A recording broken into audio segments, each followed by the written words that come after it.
Wabarakatuh. Halo teman-teman, ketemu lagi dengan saya Wahyu Kurniawan dengan NIM 221330069. Nah, di perkuliahan mata kuliah penulisan berita dan artikel ini kita sudah mencapai di kelompok terakhir teman-teman. Nah, ini pembahasan mengenai kelompok terakhir ataupun kelompok kelima mengenai penulisan artikel, feature, esai, opini dan juga makalah. Banyak sekali ya teman-teman di sini kita akan mengulas secara singkat, secara detail mengenai apa itu artikel, artikel, esai, opini, esai, makalah dan juga feature teman-teman. Baiklah, untuk mempersingkat waktu, mari kita masuk ke dalam pembahasan pertama. Teman-teman, di sini saya akan membahas materi pertama mengenai artikel terlebih dahulu. Teman-teman pasti tidak asing ya dengan artikel ini karena sudah sering saya bahas di pertemuan-pertemuan sebelumnya. Nah, untuk mengulas lebih dalam lagi ya, untuk mengingat kembali kepada teman-teman mengenai apa itu artikel, di sini saya akan menjelaskan ulang mengenai artikel itu sendiri. Nah, artikel ini adalah sebuah karya tulis yang memuat informasi, gagasan, ataupun opini tentang suatu topik. Nah, artikel ini dapat ditemukan di berbagai media teman-teman, seperti surat kabar, majalah, blog, ataupun situs web yang lainnya. Nah, ciri-ciri dari artikel ini yakni kita harus menentukan topik terlebih dahulu. Jadi artikel topik ini fokus pada suatu topik tertentu. Yang kedua yakni informasi. Artikel itu memuat informasi yang akurat dan juga faktual, teman-teman. Yang ketiga yakni gaya bahasanya ya. Gaya bahasa di sini yakni mereka menggunakan bahasa yang baku dan mudah untuk dipahami. Nah, yang keempat, struktur dari artikel ini. Nah, artikel sendiri memiliki struktur yang jelas. Nah, seperti pendahuluan, isi, habis itu kesimpulan. Nah, selanjutnya ini tujuannya teman-teman. Tujuannya dari artikel ini yakni memberikan informasi ataupun pengetahuan tentang suatu topik kepada pembacanya. Yang keenam yakni isinya. Nah, isi di sini berisi fakta, data, informasi yang relevan dengan topik yang dibahas. Yang terakhir yakni tujuan ataupun bahasa. Nah, bahasa di sini yakni dia menggunakan bahasa yang jelas, ringkas dan mudah dipahami oleh para pembacanya, teman-teman. Dah, jenis-jenis dari artikel ini banyak sekali, teman-teman. Ada itu artikel ilmiah, ada itu artikel deskripsi, artikel eksposisi, artikel narasi, artikel opini, artikel analisis, artikel ulasan, artikel tutorial, dan masih banyak lagi artikel lainnya ya, yang sudah saya bahas di video-video sebelumnya. Jadi teman-teman bisa menonton video-video sebelumnya saja ya. Oke teman-teman, di sini saya akan membahas mengenai materi kedua, yakni materi makalah. Nah, makalah sendiri teman-teman pasti tidak asing, apalagi teman-teman perkuliahan ya, karena pasti ada aja gitu mata kuliah yang menyuruh teman-teman untuk menulis makalah, menyusun makalah, baik itu makalah sendiri ataupun makalah untuk yang ditulis secara kelompok. Nah, makalah ini sendiri ya, ini karya tulis akademik yang berhubungan dengan topik tertentu yang termasuk dalam bidang pengetahuan. Contohnya ya teman-teman sekarang ini, contohnya di mata kuliah penulisan berita dan artikel ini kita disuruh untuk menulis makalah. Nah, gitu teman-teman. Teman-teman udah nggak asing lagi ya dengan makalah ini tentunya.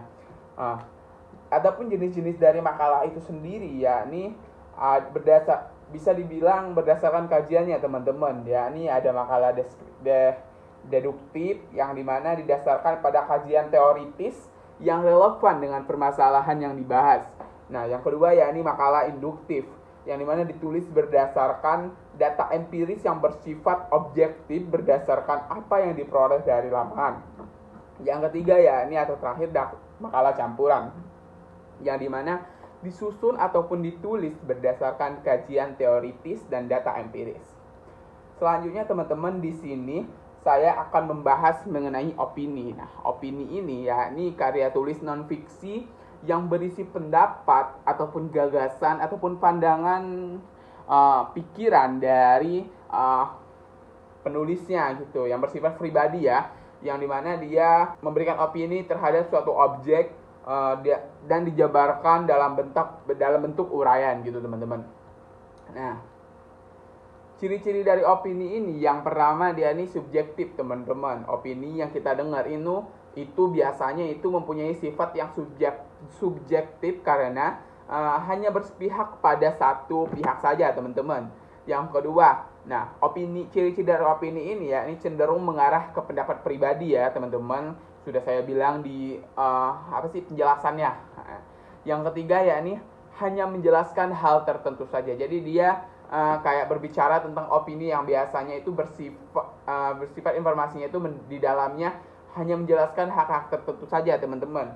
Yang keempat ya, ini kebenarannya itu belum pasti karena opini itu sendiri kan cenderung mengarah ke pendapat pribadi. Jadi kebenarannya itu ya belum tentu pasti karena bisa saja si penulis opini ini ya cuman menginginkan suatu topik saja gitu, yang mana itu belum tentu kebenarannya.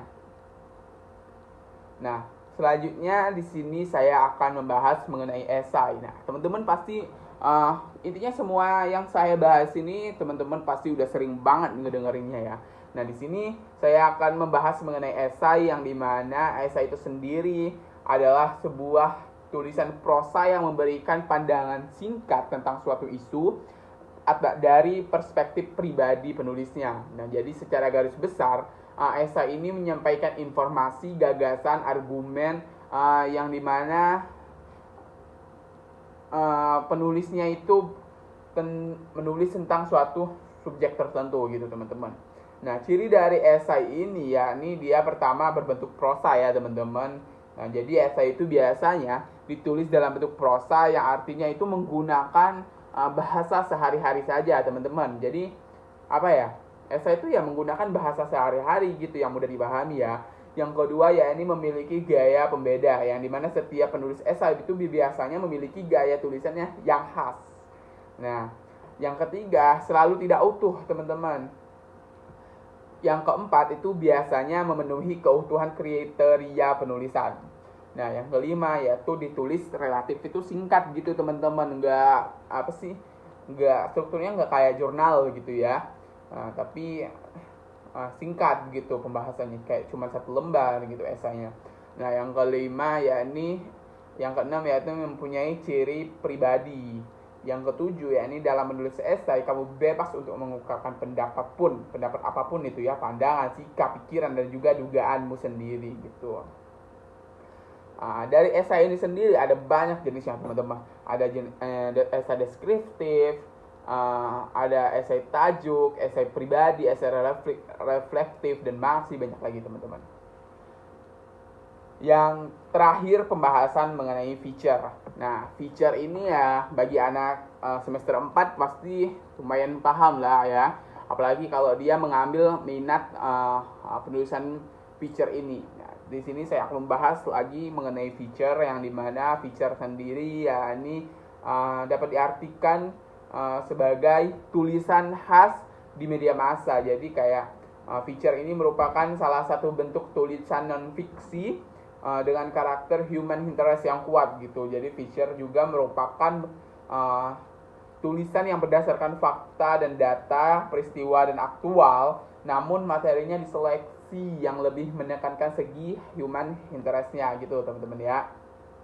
Nah, dalam beberapa alasan mengapa penulisan feature ini sering dianggap sebagai tulisan awet. Nah, teman-teman, jadi ada beberapa alasan mengenai kenapa feature itu ditulis dianggap sebagai tulisan awet. Karena apa? Yang pertama, dia kedalaman dan relevansasinya gitu ya. Penulisan feature seringkali itu menyentuh topik-topik yang lebih dalam, kompleks, dan relevan secara emosional ataupun sosialnya. Nah, yang kedua ya ini kualitas naratifnya, teman-teman. Yang ketiga ya ini nilai intrinsiknya. Yang keempat itu gaya bahasa yang kreatif, dan yang kelima yaitu keunikannya, teman-teman. Nah, feature sendiri itu banyak sekali jenis-jenisnya, teman-teman. Ada feature profil, ada feature perjalanan, ada feature sidebar. Nah, feature sidebar ini ya ini artikel pendukung yang menyediakan informasi tambahan yang relevan dengan topik utamanya gitu, teman-teman. Yang keempat feature human interest, yang kelima feature sketsa, yang keenam feature wawancara gitu, teman-teman. Banyak lagi. Nah, mungkin itu saja ya, teman-teman, pembahasan mengenai penulisan materi mengenai apa itu artikel, makalah, opini, esai dan juga feature ini ya. Mungkin sampai di sini pertemuan kita kali ini. Tonton terus materi-materi lainnya, jurnal learning lainnya. Mungkin itu saja ya teman-teman. Saya Wahyu Kurniawan pamit undur diri. Wassalamualaikum warahmatullahi wabarakatuh. Ketemu lagi.